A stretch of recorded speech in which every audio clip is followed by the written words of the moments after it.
Vamos lá, a gente vai começar o WW de hoje mostrando o resultado de uma pesquisa Atlas Intel exclusiva feita para a CNN que avalia os primeiros 100 dias do governo Lula. Já está aqui no nosso telão, olha ali. O levantamento quis saber como as pessoas avaliam a situação econômica do país e o mercado de trabalho neste momento. Quando se trata da situação da família, 24% disseram que é boa, 37% responderam normal e para 39% a situação está ruim. Para 20% dos entrevistados, a situação econômica do Brasil é boa, 24% disseram que é normal e 56% consideraram ruim. Já quando falamos de emprego, 16% responderam que a situação está boa, 24% normal e 60% avaliaram a situação como ruim. Em seguida, a pesquisa fez as mesmas perguntas, mas considerando aí as expectativas das pessoas para daqui a 6 meses, e aí é interessante que os números são mais positivos, né? Quando questionados sobre a situação da família, 58% dos entrevistados disseram que a situação vai melhorar, 18% que vai ficar igual e 31% consideram que a situação vai piorar. E com relação ao mercado de trabalho, 51% disseram que ela vai melhorar, 10% que vai ficar igual e 39% que vai piorar. E nesse cenário, 49% disseram que a situação vai melhorar, 11% que vai ficar igual e 40% que vai piorar. E temos aqui a nossa última tela dessa pesquisa, a avaliação do governo Lula. Olha só, em janeiro, 41% consideravam ótimo bom, agora esse número subiu para 45%, só que ruim e péssimo era a resposta de 38% dos entrevistados no começo do ano, passando agora para 42%, ou seja, tanto a avaliação de ótimo e bom quanto de ruim e péssimo subiu na mesma toada, lembrando que consideraram aí o governo regular, esse número caiu de 14% para 11%. Em janeiro, 6% não souberam ou não responderam esse índice, né, que agora foi de 2%. Essa pesquisa Atlas ouviu 3.587 pessoas entre os dias 8 e 10 de abril. E a margem de erro é de 1 ponto percentual para mais ou para menos, o nível de confiança é de 95%. Vamos lá começar a nossa análise. Eu vou fazer mais ou menos a mesma pergunta para todos e depois a gente vai partir para temas setorizados, política externa e economia. Daniel, qual a marca dos 100 dias? Caio, pergunta complicada, porque eu acho que no fundo, falta ainda uma marca para este governo. Falta, sobretudo, algum tema em que o governo consiga, de certa forma, unir a opinião pública em torno de uma grande causa. Houve algumas oportunidades. O 8 de janeiro foi a primeira delas e o governo conseguiu de imediato uma resposta importante da sociedade, uma resposta importante de amplos setores e até mesmo de oposicionistas de todos os poderes constituídos em torno de uma resposta importante aos atos criminosos de 8 de janeiro. Porém, o que veio depois não foi capaz de transformar isso numa pauta de apoio ao presidente em si mesmo. Tanto que você tem já uma CPI articulada no Congresso e pronta para ser instalada, em que você pode ter até uma mudança um pouco da narrativa. Odeio esse palavrão, mas sou obrigado a usar. E você teve ali também em janeiro um tema de muito apelo humano, que foi a crise dos Yanomami, um ataque muito forte ao garimpo ilegal. Isso também poderia ter, de certa forma, causado uma comoção e levado o governo a conquistar mais apoios. E isso passou também. Na pauta econômica, o governo ainda não conseguiu criar isso. Retomou programas antigos, populares, importantes e que haviam sido desconstruídos nos últimos anos, mas novas marcas não vieram no lugar. Um exemplo é o Desenrola, que foi anunciado durante a campanha, muito preparado nas últimas semanas e ainda não saiu. Leomar, qual a marca?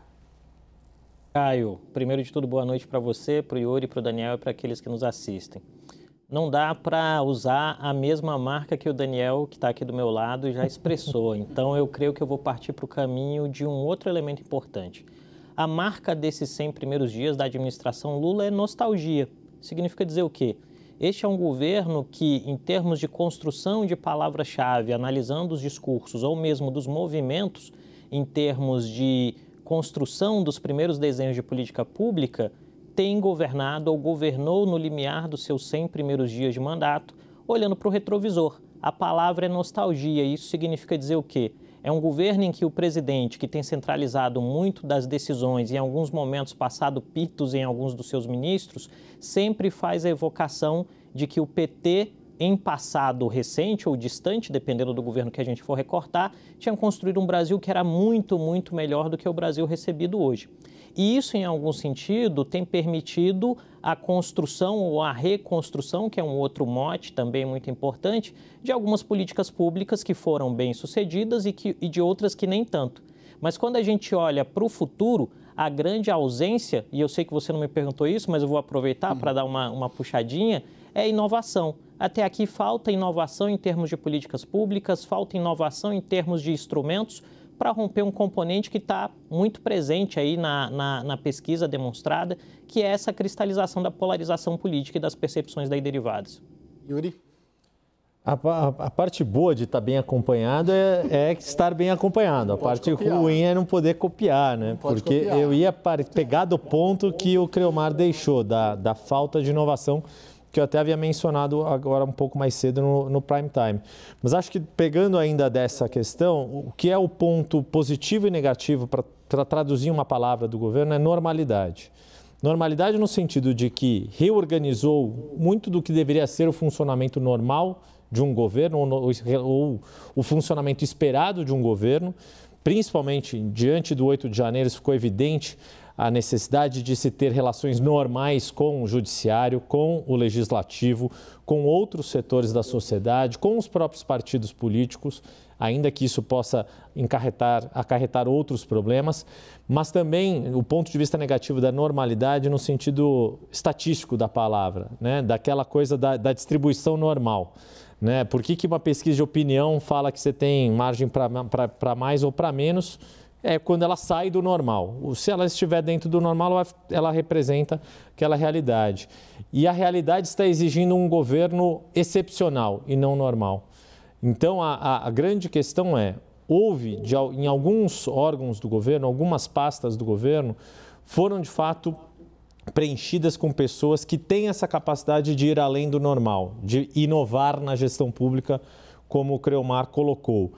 A grande questão é que ainda não conseguiram fazer, por uma série de outros fatores, desde o 8 de janeiro, mas também por algumas idiosincrasias ou alguns passadismos da forma de governar do atual governo, mas não significa que não possam fazer. A questão é se 100 dias seria o suficiente para ter essa capacidade de inovação ou não. Já que o inspirador dos 100 dias é o Franklin Roosevelt, ele com 100 dias ele inovou, botou o New Deal na rua.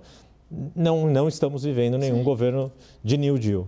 Eu vou perguntar para mim mesmo, mas eu já falei mais ou menos na minha abertura, o que me incomoda um pouco é um olhar muito para o passado, mais ou menos na linha do que o Creomar disse. Um foco no passado, assim. Um foco no passado tanto no relançamento das políticas públicas, que foram positivas lá atrás, não quer dizer que não serão positivas agora também, mas não produz nada novo, nada inovador, nada moderno, nada que olhe para frente, que mire para frente.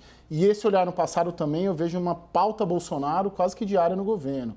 Quase todo dia tem alguém falando do Bolsonaro, inclusive hoje, no ato lá no Palácio do Planalto, o próprio presidente Lula de novo falando de Bolsonaro. Parece que precisa ter essa agenda Bolsonaro quase que diariamente, que para mim também é um olhar para o passado, sem qualquer juízo de valor sobre todos os esqueletos aí que precisam aparecer.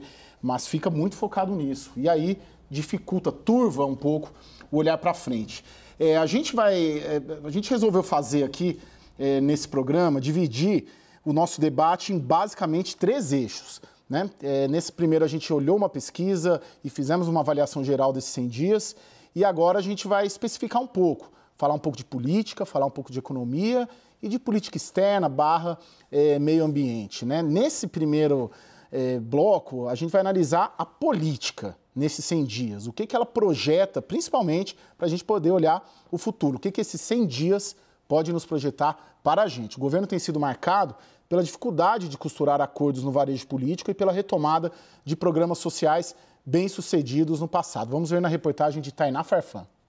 Um dos principais entraves enfrentados nesses primeiros 100 dias é a falta de uma base parlamentar confiável.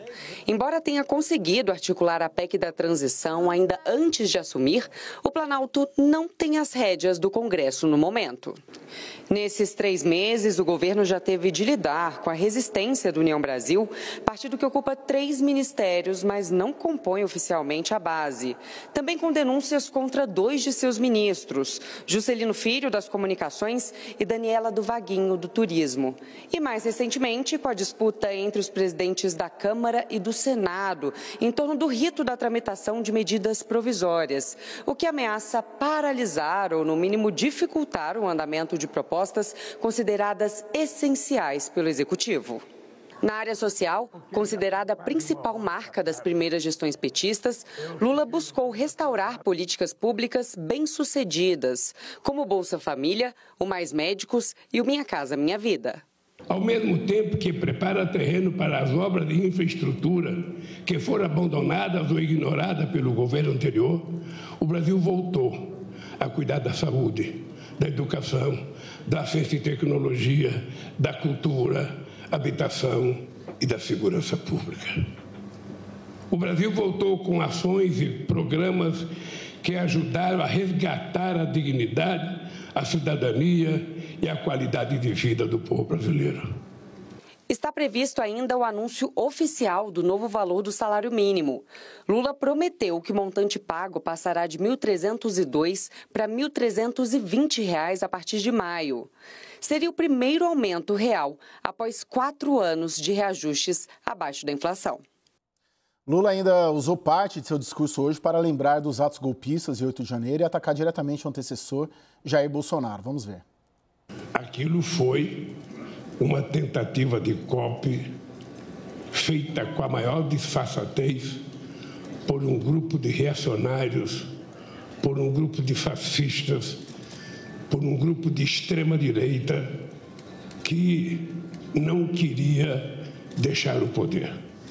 Eu digo sempre que se juntar todos os presidentes da República, desde a proclamação da República até essas eleições agora, a soma de todas as candidaturas junto não gastaram o que esse cidadão gastou na perspectiva de perpetuar o fascismo nesse país. Vamos lá para a análise. Creomar, você tem a percepção de que o governo sabe o que quer, mas não sabe como chegar lá?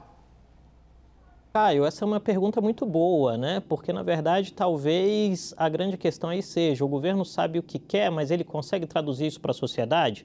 Né? E aqui eu estou pegando como exemplo o discurso do Lula hoje. Nós olhamos lá uma série de elementos e palavras-chave que voltam, por exemplo, aos discursos do Lula de 2003 a 2010.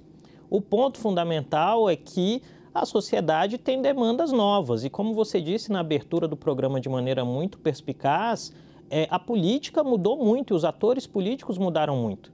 Então você tem em determinado sentido, dentro dessa lógica de uma nostalgia, um olhar também que pode ser colocado como parcialmente ultrapassado nas apostas do modelo de parceria. Tendo em vista que se, de um lado, a polarização política é uma crescente, uma constante dentre os cidadãos comuns, no mundo político o impacto direto disso é uma oposição que, mesmo desarticulada, faz muito barulho e uma incapacidade do governo até agora de entender a fluidez dos interesses desse novo Congresso. Então, não adiantou simplesmente fazer uma lógica de distribuir a esplanada para um número enorme de partidos, como foi muito bem dito aí no VT, quando você tem um partido que tem 3 ministérios, mas não se diz parte da base. Então, os elementos, a premissa, o elemento causal de partida para a construção da base congressual parece até aqui pouco sustentável. Daniel, onde que está a trava? A trava é muito atribuída, até por petistas mesmos, a uma certa desarticulação, descoordenação do governo, essas bateções de cabeça que aconteceu. Mas tem também no discurso do governo, não só do presidente, mas de diversos ministros, uma herança maldita, né? Uma atribuição da dificuldade do governo deslanchar a forma como o Estado brasileiro foi encontrado depois da era Bolsonaro. Na sua percepção aí, como um repórter experimentado de Brasília, mais de 20 anos cobrindo a capital federal, a sua avaliação é onde que está a trava? Caio, se a gente analisar numa perspectiva de 100 dias, certamente um fator que ajudou nessas travas foi a demora do governo em sair das urnas. Por quê? O gabinete do presidente, o primeiro escalão, foi definido quase que no último dia antes da posse presidencial. Teve ministro escolhido no dia 29, 30 de dezembro. Isso retardou muito que os próprios ministérios começassem a ser constituídos. Você tinha, por exemplo, Simone Tebet, ia para uma pasta social, possivelmente, acabou indo para o Ministério do Planejamento. Alexandre Silveira estava pronto para assumir transportes, acabou em Minas e Energia. E por aí vai. Teve ministro que demorou muito para saber onde ia parar. E isso demorou a constituição de um segundo escalão, preparação de programas e constituição ali do segundo escalão, de ocupação de cargos. Depois você teve a fase ali no governo de caça às bruxas dos bolsonaristas, então nenhum mesmo servidor de carreira podia, se relacionado ao governo anterior, ser nomeado para as funções. Tudo isso atrasou o início efetivo do governo. Complica-se, soma-se a esse fato um outro fato, que é a ausência de testes no Congresso. O governo não teve oportunidade até agora de testar a sua base. Então, mesmo partidos aliados não estão entregando talvez nem metade dos votos da sua bancada, ou pelo menos o governo tem dúvidas disso. Acho que como ponto positivo, o que a gente pode dizer é o seguinte: embora cobremos com frequência qual vai ser a posição do Palácio do Planalto no conflito entre Arthur Lira e Rodrigo Pacheco, qual vai ser a posição do Palácio do Planalto frente a uma decisão do Judiciário? Acho que como ponto positivo podemos citar o respeito aos poderes constituídos. Hoje o Legislativo tem uma relação menos conflituosa com o Palácio do Planalto. Hoje o Judiciário tem uma relação plenamente civilizada com o Poder Executivo. Agora, Yuri, eu tenho essa percepção desde o começo do governo de que tem um foco muito grande no Bolsonaro. O foco muito grande no Bolsonaro é marcar a diferença, falar, nós somos diferentes do nosso antecessor, de um jeito potencializado, mas traçar essa risca no chão, ou exterminar o adversário também, ou as duas coisas. Qual que é a sua avaliação? Por que se fala tanto no governo Lula sobre o Bolsonaro? Da perspectiva do PT, pelo que eu ouço das pessoas, é porque não se dá para negar a gravidade do que aconteceu. Seja no enfrentamento da pandemia, seja na forma como foram conduzidas as coisas durante o processo eleitoral, seja o questionamento infundado em relação às urnas. Por um lado, é inegável que muito, como você disse, tem esqueleto que tem que sair do armário. Estava pegando aqui essa nota que saiu hoje do Diretório Nacional do PT, né? Segunda-feira é dia que o Diretório Nacional do PT se reúne, trata uma série de discussões. Havia uma grande expectativa de como seria o apoiamento a esses 100 dias do balanço, e o termo que a direção do PT usa é solidariedade ao governo Lula no apoio nesses 100 dias. Mas você vê pelo balanço que eles fazem, falar retomada do Bolsa Família mais justo, mais forte, aí, por exemplo, aqui, a retomada do Programa Nacional de Imunização para que nunca mais repita o genocídio provocado pelo governo anterior durante a pandemia de Covid-19. Porque é importante marcar o que aconteceu durante o enfrentamento da pandemia. O Brasil teve um enfrentamento dos piores no planeta. Isso é um fato. Isso projeta para frente? Não. Não acho que o PT se ilude a ponto de poder exterminar o inimigo. Pelo contrário, acho que quer mantê-lo ali, mantém o vivo de certa forma para ser a solução para um risco que se mostrou sempre na perspectiva do PT, com uma série de problemas em termos de gestão do governo. Agora, o que me ocorre nessa questão da política, de novo, né? O Creomar e eu, a gente foi nessa linha da inovação da política pública, mas também na forma de relacionamento com o Congresso existe uma necessidade de fazer diferente. E a minha grande dúvida é se existe capacidade de fazer diferente. Capacidade não só de competência, mas se há instrumentos disponíveis no nosso sistema presidencialista para lidar com o Congresso do jeito que está. Ou se as mudanças que foram ocorrendo, principalmente na última década, com o manejo de orçamento, desde o orçamento impositivo das emendas individuais. A gente cobriu junto, o Daniel estava lá também quando isso aconteceu ainda no governo Dilma. À medida que isso foi passando o poder para o Congresso, o quanto que isso deixou o presidente ainda com muito poder, porque é um regime presidencialista, mas muito limitado em uma série de outras coisas. Ô, Creomar, na sua avaliação, a partir desses 100 dias, a gente consegue projetar uma máquina administrativa, lulista, petista, do governo, mais azeitada, mais coordenada, ou há uma dificuldade, seja do presidente, seja do Palácio, em identificar essa nova equação de Brasília, num Congresso mais forte, os partidos mais pulverizados? Dá para a gente projetar, poxa, essa questão da política ela vai melhorar? Ou quando você observa, você fala, putz, essa questão da política, do que foi até agora, não dá para a gente prever, ter um cenário muito otimista? Caio, eu creio que um instrumento e um elemento importante para pensar cenários possíveis é ter em mente um elemento que o Yuri acabou de trazer para a conversa, né? Que é o fato de que não depende apenas do governo. Isso significa dizer o quê? Da mesma forma que a gente tem aí uma situação de mais equilíbrio e respeito do diálogo entre o executivo, o legislativo e o judiciário, no legislativo a gente tem visto movimentos interessantes, sobretudo dentro da Câmara dos Deputados. Aquele blocão que elegeu o Arthur Lira com 464 votos começou a se desfazer em outros blocos. E por quê? Porque, em determinado sentido, outras lideranças parlamentares acreditam que há espaço de manobra para se tornarem atores importantes nesse processo de discussão de nova âncora fiscal, de reforma tributária e outras temáticas. Então, me parece aí que, por mais que a gente queira evocar esse número dos 100 dias como um instrumento com uma capacidade transformadora na lógica de governo, o governo ainda vai sofrer um pouquinho para entender e para descobrir quem são os aliados mais confiáveis nos temas. E eu acho que a grande diferença desse Lula 3 para os outros governos do presidente Lula é o fato de que, desta vez, os aliados vão ser mais fluidos. Eles vão se colocar em algumas temáticas e vão se afastar em outras. E para essa acomodação vai requerer um pouco de tempo, né? Porque possivelmente, inclusive, a gente vai ver debandada de parlamentar de partidos que hoje não estando na base ou que estão na oposição, porque eles estão preocupados com a eleição municipal e com outras conjunturas do próximo ano e do próximo ciclo eleitoral.